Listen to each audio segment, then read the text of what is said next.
Hey friends, it's Jessica from Three Rivers Homestead, and it's a Sunday and I'm sitting down to do my meal plan for the coming week, and I thought I would kind of go over my process for creating a meal plan and talk about how I do it and why it's important to me. We are a family that cooks 3 meals a day from scratch every single day, and we don't have a whole lot of convenience foods in the house. Because we're also a family that deals with food allergies and other types of food issues, we can't just order takeout. I can't have my husband pick up fast food on the way home from work if we're having a crazy day. I don't have those options. So if I don't have a plan and we've had a crazy day and all of a sudden 3 o'clock, 4 o'clock is rolling around and I'm like, oh no, I forgot to figure out what we're going to eat for dinner, it makes my life a million times more complicated than it needs to be. All I need to do is sit down and kind of plan out all of my meals, be prepared, and my days go so much more smoothly. And let me kind of show you how I do that. So my first step is I go around and I sort of feel out everybody in the house and see maybe what they're in the mood for, a meal we haven't had in a while that they would like to have, or maybe it's something we've had recently that they really liked and they want to have again. And so I kind of go around, kind of like a waitress taking orders, and I make a list of anybody's requests. The second step for me then is to look at the calendar, and I note any days coming up in the coming week that we're going to be out of the house for a significant portion of the afternoon. I always know that those days, because we don't leave the house very often, it sort of throws us off, and I'm not in the mood by the time I get home to really plan an elaborate meal or make an elaborate meal. And so those days I make crock pot meals and I plan that in advance just to make things easier. Other things I might note on the calendar, or if it's a day that Adam might be working late and he won't be eating dinner with us, I make a note on my meal plan, and then I make sure to make something that Adam doesn't like, because there are some meal options that the kids really love and I love and Adam's not a big fan of, and so those are a perfect opportunity to add those to the meal plan.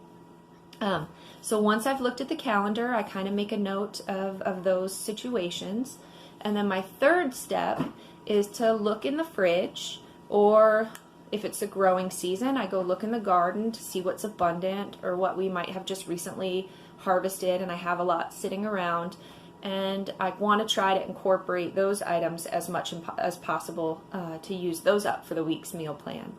So with all of that information combined, then I can move ahead to the next step.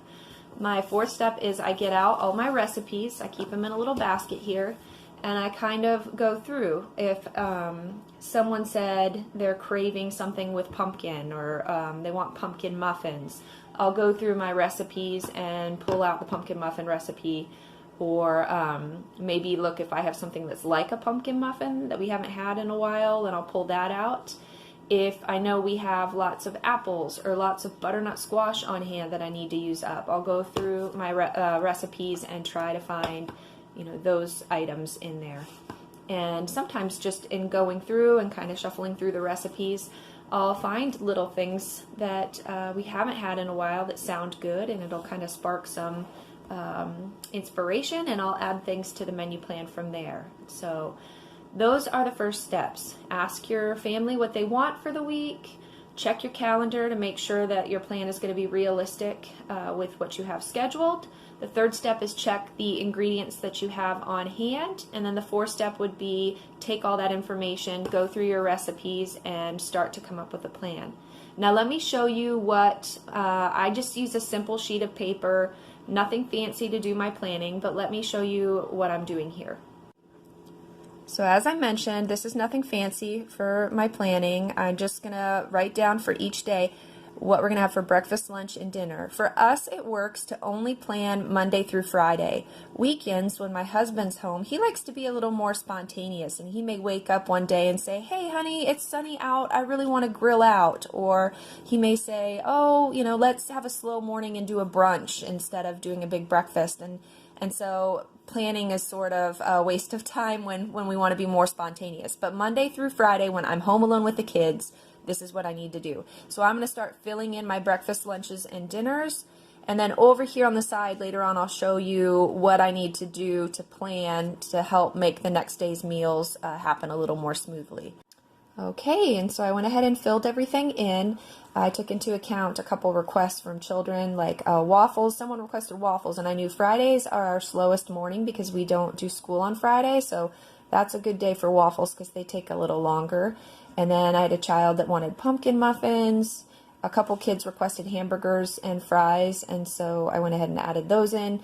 We do tacos every Tuesday for lunch, for a Taco Tuesday, and lately we've been doing pizza every Friday, and the big boys make that for me. So this really wasn't that complicated to fill in. There was just a couple items that I put in that I knew I needed to use up some things, and so I added those in there.